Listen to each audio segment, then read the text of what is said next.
I met him during a season of my life that felt unfinished. Not broken, just paused. I was learning how to exist without reaching for someone to make sense of things. I told myself I was fine being alone.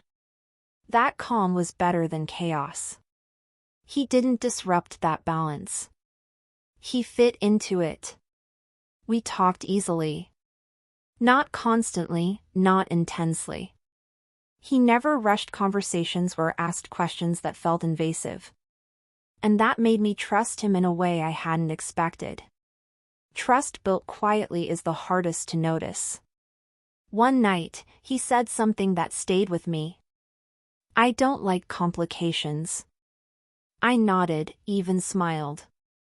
I told myself that meant peace. I didn't realize yet that some people call emotions complications when they don't know how to carry them. Being with him felt simple. Too simple. No highs, no lows, just steady ground. He liked things predictable. Comfortable. And I adapted to that rhythm without thinking twice. I started choosing my words carefully. Not to lie, just to soften. To make sure nothing I said required too much from him. I told myself this was maturity. That not everything needed to be talked through. "You're easy," he said once, like it was a compliment. I accepted it as one. I didn't notice how often being easy meant being quiet. The first time I felt the imbalance, I brushed it off. I needed reassurance after a long day. Nothing dramatic, just presence. He listened, responded kindly, but from a distance that felt practiced. "I'm sure it'll pass," he said. And that was it. No questions. No curiosity. No staying with the feeling. That night, I lay awake wondering why comfort from him felt like advice instead of care. Why being understood didn't feel the same as being held. And that's when a quiet thought surfaced, one I wasn't ready to face. I wasn't afraid of asking for too much yet. I was afraid of discovering that even a little might already be too much for him. After that, I started paying attention to the way he responded to emotions. Not just mine, anyone's. He was gentle, reasonable, calm. But always from a step back, like feelings were something to acknowledge, not enter. I told myself that was healthy. That not everyone expresses care the same way. Still, I noticed how often I felt alone even when we were together. How conversations ended right when they got close to something real. How he preferred solutions over silence, logic over presence. "You think too deeply," he said once, smiling. Maybe I did. Or maybe I was finally listening to what my body had known for a while. I adjusted without meaning to. I stopped sharing things the moment they felt heavy. I learned how to summarize my emotions instead of letting them breathe. I laughed things off before they could turn serious. He seemed more relaxed after that. And that realization hurt more than anything else. Because it meant my silence made things easier for him. The moment that stayed with me happened quietly. I told him I was struggling, not with a crisis, just with feeling off. He nodded, listened, and then gently changed the subject, like he was guiding us back to safer ground. I let him. But later that night, lying alone in the dark, I felt the weight of what hadn't happened. He hadn't asked how long I'd felt that way. He hadn't checked in later. He hadn't stayed. That was when the truth settled in. He didn't avoid my emotions because he didn't care. He avoided them because they made him uncomfortable. And I was starting to realize how much of myself I was willing to quiet just to keep things simple.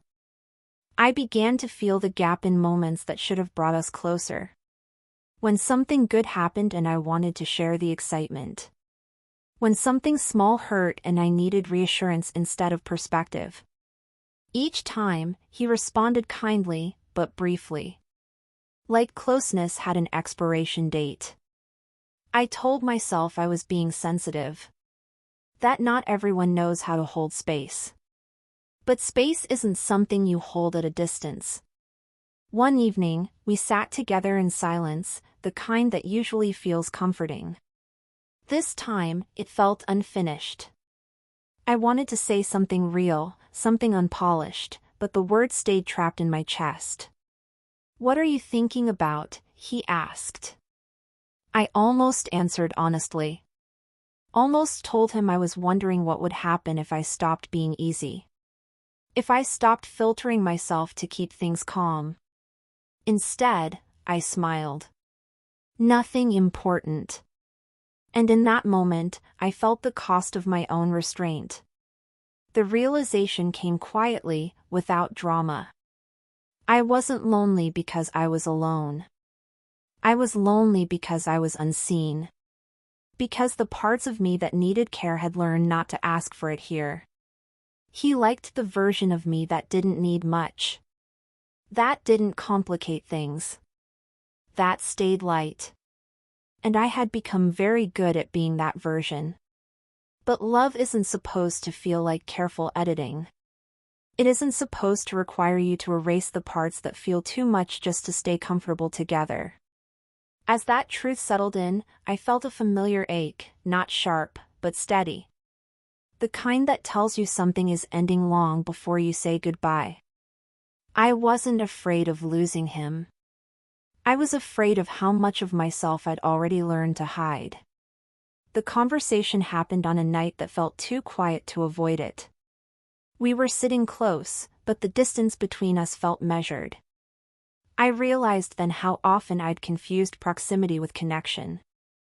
"I don't feel safe being honest with you," I said carefully. He looked surprised. Not defensive, just confused. "I've never hurt you," he replied. "I know," I said. "But you don't stay when things get real." He went silent, thinking. And in that pause, I understood how unfamiliar this territory was for him. "I don't know what to do with heavy emotions," he admitted. "I try not to make things worse." The words landed softly, but they didn't comfort me. I went home that night with clarity instead of relief. Because avoiding pain doesn't mean you're creating safety. Sometimes it just means you're leaving someone alone with it. I thought about how often I'd edited myself. How I'd traded honesty for ease. How I'd mistaken calm for closeness. I didn't want to live in a connection where I had to protect someone from my feelings.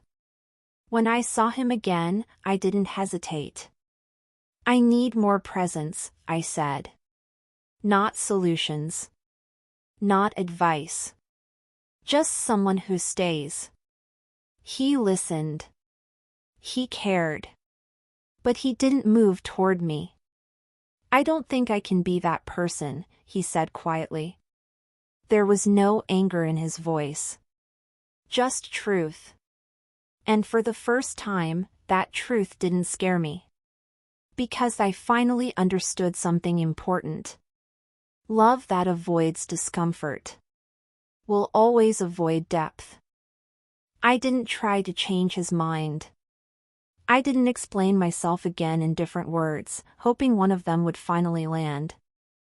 I had already learned that clarity doesn't come from repetition, it comes from acceptance.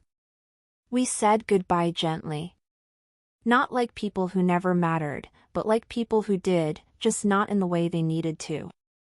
When I walked away, I expected grief to follow me home.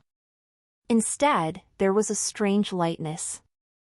The kind that comes when you stop holding your breath without realizing you were doing it. The days after were quiet, but not empty. I noticed how much space I suddenly had, space to feel without editing, to think without softening, to exist without being careful. I missed him sometimes. I missed the ease. The predictability. But I didn't miss being unseen. I didn't miss swallowing emotions so they wouldn't become complications. I didn't miss feeling like depth was something to apologize for. Slowly, I started trusting myself again. Trusting that needing presence wasn't weakness. That wanting to be held emotionally didn't make me demanding. I learned something important from loving him. That calm isn't always peace. That simplicity can hide avoidance. And that being easy to love shouldn't require you to disappear. He wasn't a bad person. He just loved from a distance that felt safe to him. And I deserved a love that stayed even when emotions got heavy. This wasn't a dramatic ending. It was a quiet decision. The kind you make when you finally choose honesty over comfort. Depth over ease. And yourself over staying small. And this time, I didn't look back.